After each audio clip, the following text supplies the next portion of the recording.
drôle parce que le personnage le plus complexe, c'est presque plus Claire que David, en fin Bien de compte. sûr, oui, oui. Mais ça, on s'en est rendu compte assez vite avec Anaïs. C'est-à-dire que le personnage de David, finalement, lui, très vite, il veut devenir Virginia. Voilà, il veut passer à autre chose. Alors que Claire, il y a tout un cheminement, tout un trajet, il y a de l'attraction, il y a de la répulsion, et le film raconte. En fait, le film est raconté du point de vue, et vu à travers les yeux de Claire. Donc c'est comment cette femme, petit à petit, va être capable de nommer son désir, aussi bizarre qu'il soit, et c'est tout ce cheminement qu'a fait Anaïs. Le spectateur est troublé en même temps, quoi. Comment ? Le spectateur est un peu troublé en même temps, il Oui, comprend quelque chose, puis après autre chose. le spectateur est comme elle, je pense. Le spectateur, il est à la fois attiré, il est amusé, et puis tout d'un coup, il y a du désir qui arrive, donc il y a une espèce de gêne, et qu'est-ce que c'est que ce désir ? Qu'est-ce que ça veut dire pour une femme d'être attirée par un homme qui s'habille en femme ? Est-ce qu'il est un homme ? Il y a une confusion. Et donc on suit tout ce parcours à travers Moi, Claire. j'ai trouvé que du tragique, enfin du Ouais. dramatique dans le film. Hein, même s'il y a des moments légers, Oui. pour moi, l'ensemble est radicalement tragique, comme toute quête d'identité. Oui, Que ce soit dans ces films où on montre des milieux religieux, où on cherche à en sortir, on cherche à sortir d'une identité hétéro pour devenir homo. Ouais. Ça m'a un peu rappelé le film de Guillaume Gallienne, dans cette... voilà, non, mais il y a un vrai fond dramatique. il y a un Après, vrai dans fond la forme, dramatique parce que la forme est un peu légère, mais la quête d'identité, c'est Bien quelque sûr. chose de radicalement sérieux. Ça commence par une mort, déjà.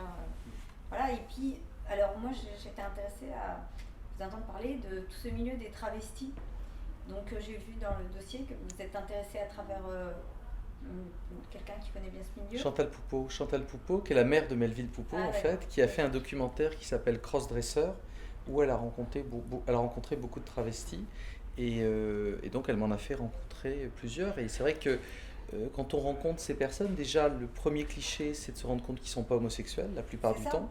La plupart du temps, ils sont hétérosexuels, ils sont mariés, ils ont une femme, des enfants, et ils vivent en général les choses de manière assez secrète, jusqu'à ce que leurs enfants, en général, deviennent adultes, qu'ils aient leur vie, et là, souvent, ils acceptent, enfin, ils décident de vivre leur vraie vie de femme, en tout cas de s'habiller en femme, et en général, effectivement, la situation est souvent dramatique, parce qu'en général, il y a un divorce, et beaucoup d'enfants ne veulent plus voir leur père qui devient une mère, et c'est vrai que dans beaucoup de cas, c'est assez tragique, parce que autant on accepte qu'une femme devienne masculine, mais un garçon qui devient féminin, c'est quelque chose de plus problématique et encore tabou dans notre société.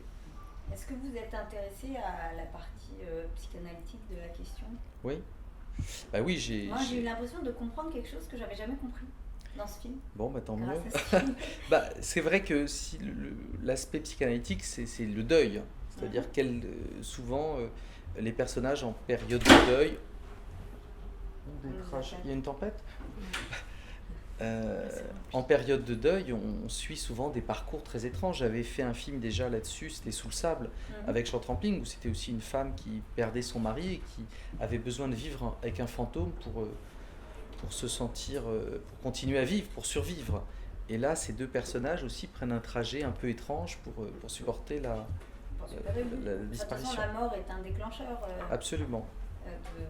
De quoi que ce soit. Absolument, tout à fait. Tout ce qu'il ne faut pas dire en général, d'un coup elle dit ce qu'il ne fallait pas dire. Ouais. Ça révèle les choses, ça révèle ce qui était souvent masqué ou caché. Il y a un autre cadre qui est très important dans le film, c'est la religion aussi. Ça commence par trois des événements religieux majeurs, mais dans le sens inverse. Un enterrement, un mariage et une naissance, un baptême. Ouais. C'est assez drôle, cette déconstruction. En église, quoi. À chaque fois dans des églises, et les signes christiques, religieux sont assez omniprésents. Absolument, j'avais envie d'ancrer ça effectivement dans la société, dans une société religieuse, parce que moi-même j'ai une éducation religieuse, je pense, et puis j'avais envie aussi de montrer ce milieu bourgeois catholique qui a du mal un peu à évoluer. On voit comme le pape se bat pour essayer de reconnaître les couples des divorcés ou les couples d'homosexuels aujourd'hui, et il est quasiment le seul, tout le reste de l'église est contre lui. Donc ça m'intéressait de montrer ça, et puis effectivement ta belle famille, attendez, c'est qui ? Non, les parents de Laura, donc c'est pas ta belle famille à toi, belle famille de Romain, effectivement est aussi assez religieux, mais quand les choses se révèlent avec les beaux-parents, on se rend compte que finalement, ce qu'ils veulent juste, c'est que ça ne se sache pas, que ça reste caché. Voilà, restons vivons cachés pour rester heureux. Et voilà, c'est l'hypocrisie de la bourgeoisie en général. Vous parlez d'ancrer dans une société. On a du mal à savoir où on est. Alors autant il y a des repères temporels, on voit par exemple sur la tombe morte en 2014, oui. C'est précis, mais moi on aurait pu être aux États-Unis, je trouvais que les villes, les maisons, ça n'avait rien de français, on n'arrive pas trop à savoir finalement où on est. Ça c'était une volonté de styliser et de ne pas être ancré dans une réalité trop franco-française. Moi très vite je me suis rendu compte que pour raconter cette histoire, il fallait pas être dans un réalisme très... il fallait avoir une certaine distanciation, faire une certaine stylisation et être presque comme dans un conte de fées. Parce que le film... Décor, on a l'impression qu'on est dans un décor. Hein. Oui, voilà. La maison, elle absolument. Un décor. L'idée, c'était de styliser et oui, de trouver... Tiens, vous voyez, on me donne un Coca-Cola garçon. Allez, on est encore prisonnier du genre. Bon ah bah oui. Ah, trop bien. Hier, on m'avait dit, il y avait écrit copine. Aujourd'hui, c'est garçon. Je sais plus ce que je disais. Oui, les codes narratifs du film, c'est le conte de fées, avec au début un deuil, avec justement le mariage, le baptême, tout ça. Et puis il y a une renaissance, comme La Belle au bois dormant. Et à la fin, ça se termine, ils se marièrent et eurent beaucoup d'enfants. Donc en fait, il y avait cette structure et je voulais du coup que visuellement, à travers les décors, on ait aussi ce petit décalage. Donc en fait, on a tourné 15 jours au Canada, près de Montréal, pour retrouver ces banlieues très américaines, effectivement, qui n'existent pas en France. Et je trouve qu'ils correspondaient bien à l'histoire, au fait de vivre caché par rapport aux voisins. Et surtout, je cherchais, d'un point de vue de l'architecture, des maisons avec des garages où on peut rentrer. Parce que bon, c'est important dans l'histoire qu'elle rentre dans la maison sans qu'on se rende compte et qu'elle ressorte du garage. Donc voilà, on s'est fait plaisir. Moi, ça m'amusait de filmer ce lieu-là, qui est assez exotique pour nous, Français. Et qui correspond plus à l'imaginaire. Oui, et puis en plus, c'était l'automne, je voulais filmer l'été indien et le Canada, c'est vraiment pour cette période, il y a des arbres absolument magnifiques, les feuilles, tout ça, donc c'était l'endroit idéal pour les tourner. Mais pourquoi l'entrée en matière par le deuil ? Pourquoi pas Non, en fait, la nouvelle de Ruth Rundle, que j'ai adapté, qui fait une dizaine de pages, vous pouvez la trouver sur internet, c'est assez amusant de la lire par rapport au film, commence, il n'y a pas de deuil, c'est quelque chose que j'ai vraiment rajouté, la meilleure amie est toujours vivante, et moi en fait je me suis dit, j'ai pensé à tous les films où il y avait des personnages de travestis, et je me suis rendu compte qu'il y avait deux sortes de films. Il y a des films qui sont en général très dramatiques, qui correspondent à la réalité de ce que vivent ces hommes-là, et c'est des films assez tragiques, comme L'année des 13 lunes, le film de Xavier Dolan, comment s'appelle, Laurence Anyways.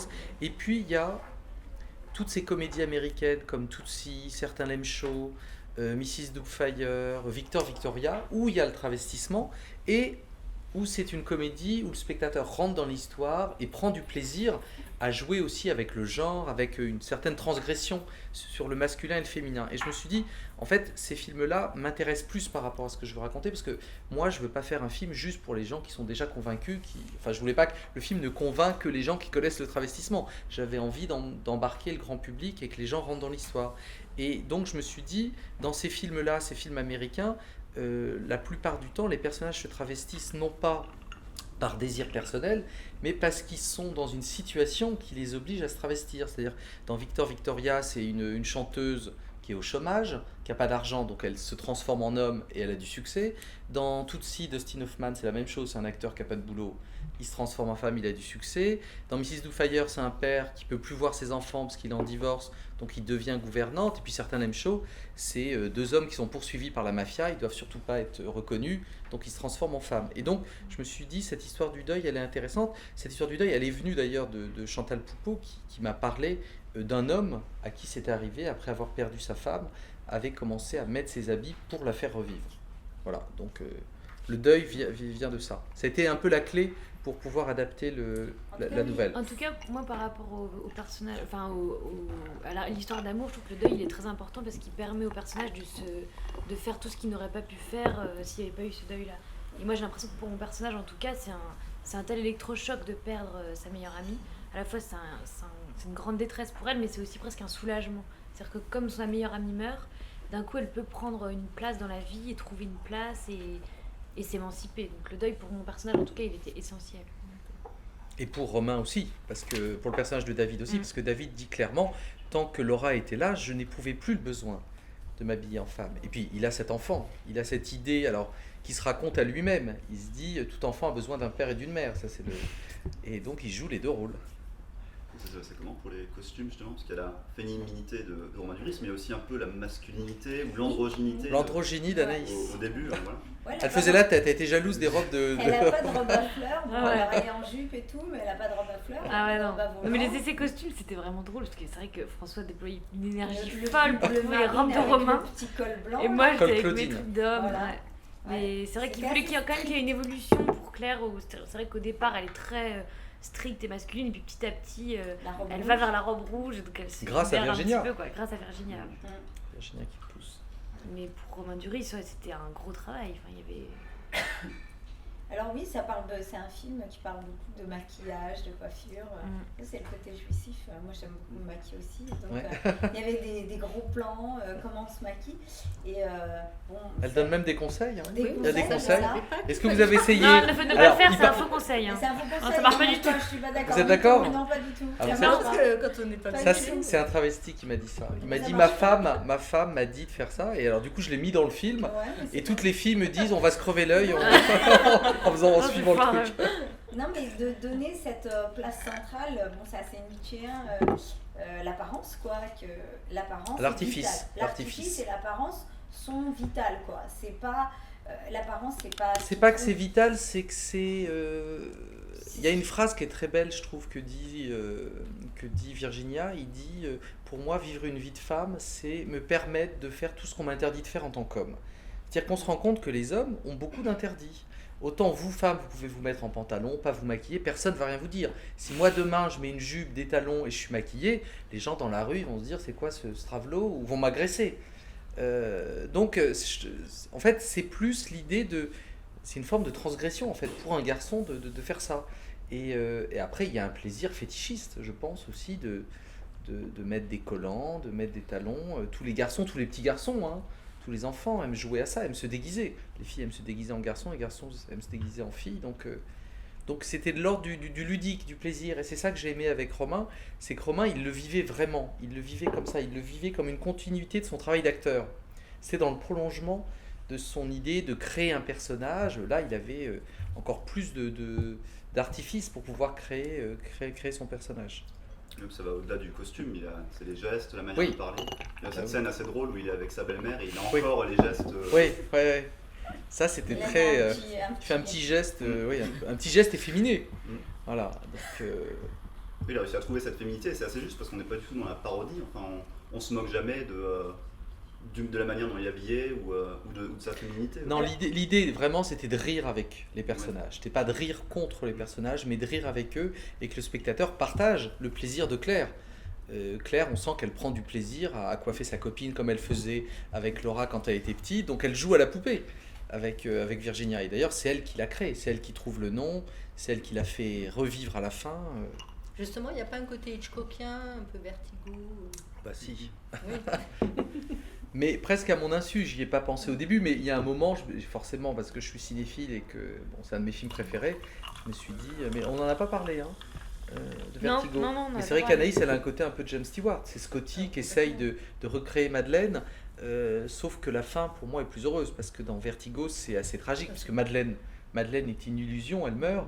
Bon, Scotty n'a plus de vertige, il est guéri, mais ce qui est un peu triste, il est guéri, mais il a perdu son objet d'amour, alors que là, les personnages ont la possibilité d'avoir une vraie fin ensemble. Oui, il y a un vrai happy end quand même. Hein. C'était important d'avoir ce happy end.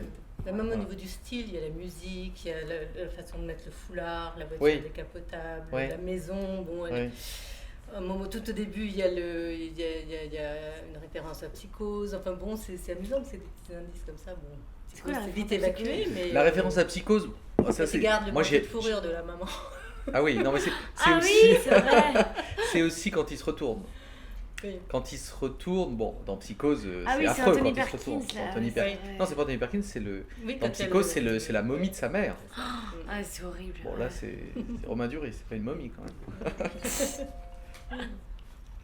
On peut parler peut-être du casting. Comment est-ce que vous avez choisi ces personnages et comment vous avez accepté le rôle, parce que vous avez une filmographie quand même assez particulière. Vous avez vu dans des films de Manu Payet, d'autres films de Pascal Ferrand, c'est des choses assez différentes. Ouais. Comment Très vous choisissez les hétéroclite. films, ouais, justement. Non, j'ai passé un casting pour le film de François. En fait, il avait déjà trouvé Virginia, il avait déjà choisi Romain Duris et il cherchait Claire ensuite. Et il avait un peu peur que je sois trop jeune pour le rôle. Donc l'enjeu du casting, ça a été vraiment de montrer une forme de maturité que j'avais pas eu l'occasion de montrer dans mes rôles Hier, précédents. à un débat, quelqu'un lui a dit comment vous faites pour être aussi vieille dans le film. Ouais. Déjà, vous avez l'air jeune, mais dans le film, vous êtes vieille. C'est vrai. Donc, non, il fallait à la fois montrer que je pouvais faire un rôle comme ça un peu plus mature et aussi que ça se passe bien avec Romain Duris. Enfin, qu'il y ait vraiment une alchimie entre nous dans le jeu. C'est tellement une histoire de complicité, une histoire à deux, une histoire de rencontre. Enfin, moi, c'est ça qui m'a plu. C'est que je me suis dit, c'est vraiment deux êtres qui se rencontrent à un moment dramatique et qui se font du bien, qui se donnent de l'élan, qui se découvrent. Et le film raconte, je trouve aussi, comment, à l'occasion d'une histoire d'amour, comment on se modifie l'un l'autre. Et en fait, chacun va apporter des choses à l'autre et cette Claire, elle va se libérer totalement et lui, il va, grâce au regard de Claire, pouvoir se permettre de se travestir. Enfin, c'est vraiment Et donc, il fallait que les deux acteurs s'entendent bien et que dans le jeu, ça c'est assez mystérieux. Ça veut pas dire qu'on sera les meilleurs amis du monde, il y a mais... quand même un laissé pour compte, c'est le mari, quoi. Le mari Ouais. qui est sympa, qui accepte tout et qui finit par être le dindon de la farce, quoi. Bah C'est oui, le triston, pauvre. quand même. Bah, c'est elle qui est pas sympa, parce qu'elle Elle pourrait est lui pas- dire, Non, mais parce dès le que début, elle pourrait lui partager. Il est attachant puisqu'on lui donne vraiment le côté sympa. Bah, il est pas au courant, lui. Il est pas pas au au courant, courant, mais donc. même, il aurait pu être un mari antipathique ou pas Ah très oui. aimant. Non. Mais Non. pas du tout. Il est un mari aimant, il est attentionné, il se soucie pour sa femme. Bon, il est un peu dans ses affaires, soit, Oui. mais il est quand Bien même sûr. beaucoup là. Ouais. Et On finalement, il y comprend. a une petite injustice vis-à-vis de lui. Bah, la vie est cruelle, des Parce que fois. ça aurait été le mari La vie est un cruelle. peu dégueu avec ses 3 maîtresses Ouais. au bureau. Et vous savez, vous avez remarqué qu'à la fin, elle est enceinte. Oui. Ah La bah plupart des gens pensent. Oui. Enfin, il y a beaucoup de gens. Hier, on a fait au débat, on a demandé aux gens de voter. Beaucoup de jeunes femmes, notamment, pensent qu'Anaïs est toujours avec Gilles et que c'est Gilles le papa. Ah oui, on peut. Mais ça pourrait. Ça pourrait. Moi, je laisse la fin Laisser quand même ouverte. planer, On laisse, voilà. on laisse les choses ouvertes. Mais pour moi, c'est Virginia le papa.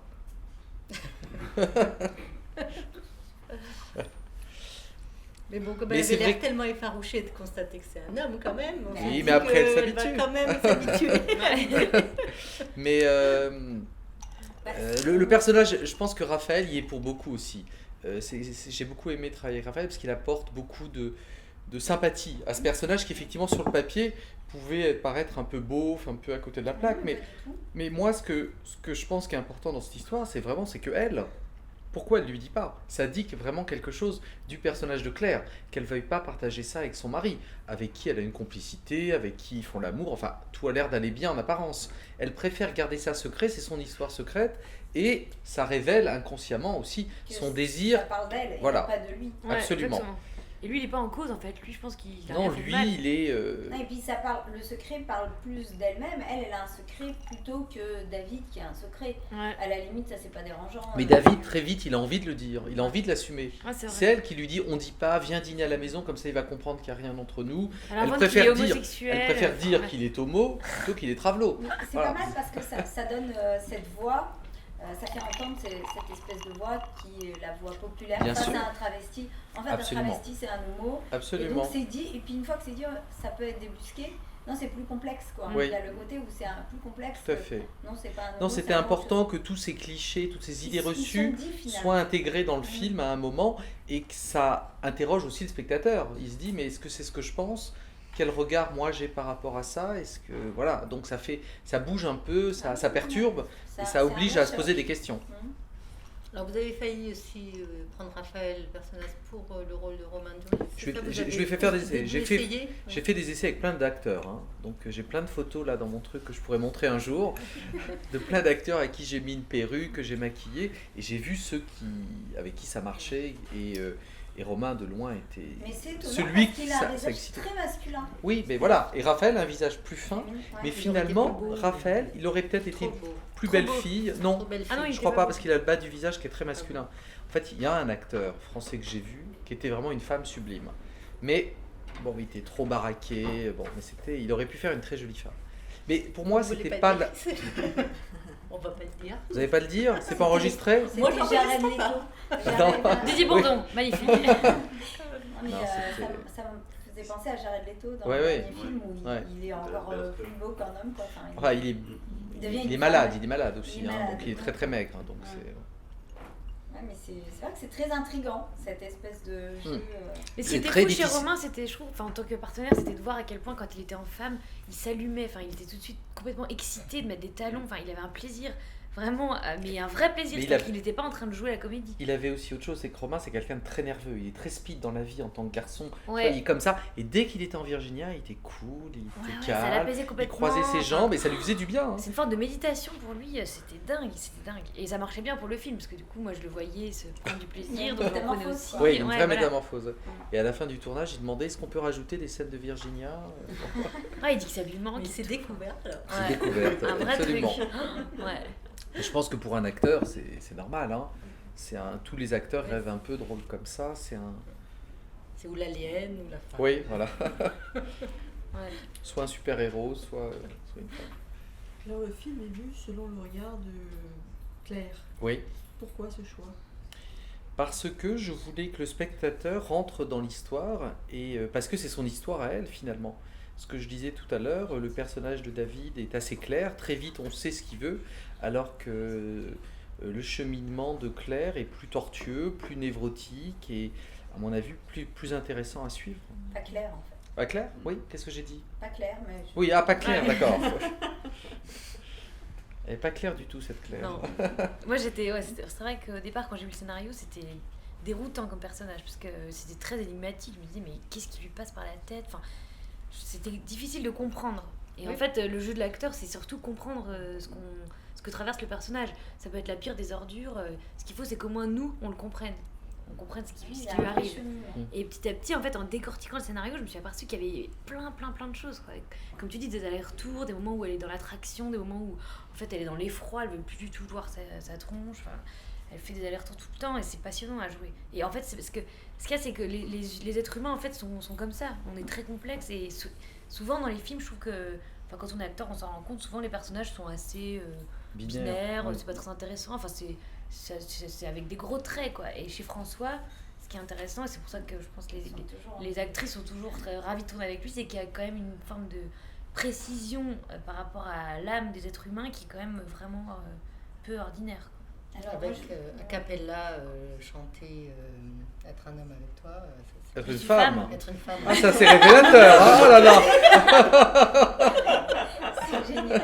On en ressent trop le truc. On va sortir d'ici, on sait plus comment on s'appelle à la fin. Mais c'est vraiment ça l'effet que fait le film. On C'est sait bien. plus soi-même, c'est extraordinaire. C'est pour ça que je le disais, c'est un Ouais. choc. Parce que tout se remet à l'endroit Oui. à l'envers 5 fois d'affilée. On sait même plus si on est sur la tête ou sur les pieds en sortant. Quoi. C'est vraiment. Alors, Ça a oui. été- il y a eu une seule prise. Non, il y a eu Non, plusieurs, il y a plusieurs prises. Mais pas de répétition du tout. Enfin, on m'avait jamais entendu chanter la chanson. Si, tu me l'as chanté une fois. Sur le plateau. Oui, mais tu me l'as chanté avant le tournage. Ah bon Avant le truc, si, tu m'as chanté une fois. Et j'ai vu que tu chantais juste. Ah ouais. Mais de toute façon, je voulais pas que tu sois dans la performance. Je voulais Ouais, pas que ce soit en fait, Céline c'est ça. Dion. Parce qu'elle pouvait pas rivaliser avec Mm. Nicole Croisy, qui est une gueularde et tout. Donc, bon. Ouais. Il fallait. Non, mais c'est vrai Fallait que le c'était pour moi la chanter scène la autrement. plus dure à tourner parce qu'en fait c'est très dur de chanter. C'était le C'est très dernier jour. intimidant. C'était le dernier jour du tournage. Et puis c'est vrai que fallait trouver le juste ton, c'est-à-dire ne pas être en train de faire un concert et en même temps que ce soit quand même un peu joli mais pas trop.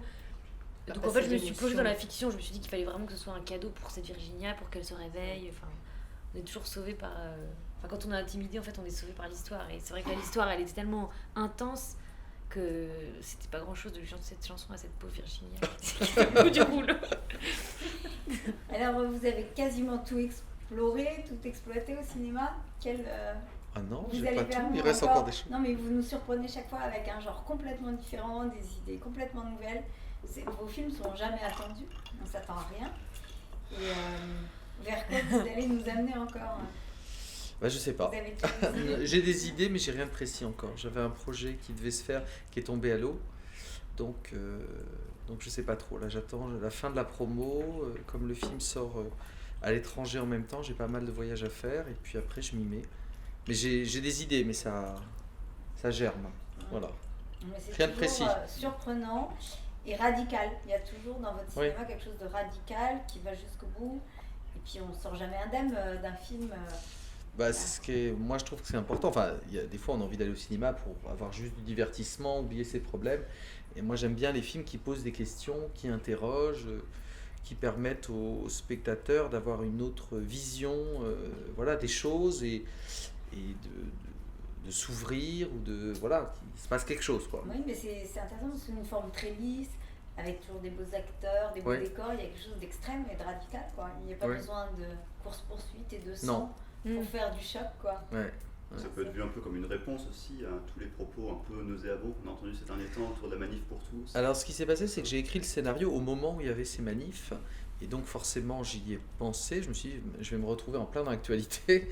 En plus avec le cadre catholique. Oui, absolument. Donc moi je me suis dit en voyant la violence des manifestations contre l'égalité des droits, contre le mariage gay, je me suis dit il ne faut pas répondre de manière violente à la violence. Au contraire, il faut essayer de raconter une histoire, montrer la complexité des choses et faire en sorte que les gens rentrent dans l'histoire. C'est pour ça ce que je disais tout à l'heure par rapport au conte de fées, essayer de faire une histoire presque universelle.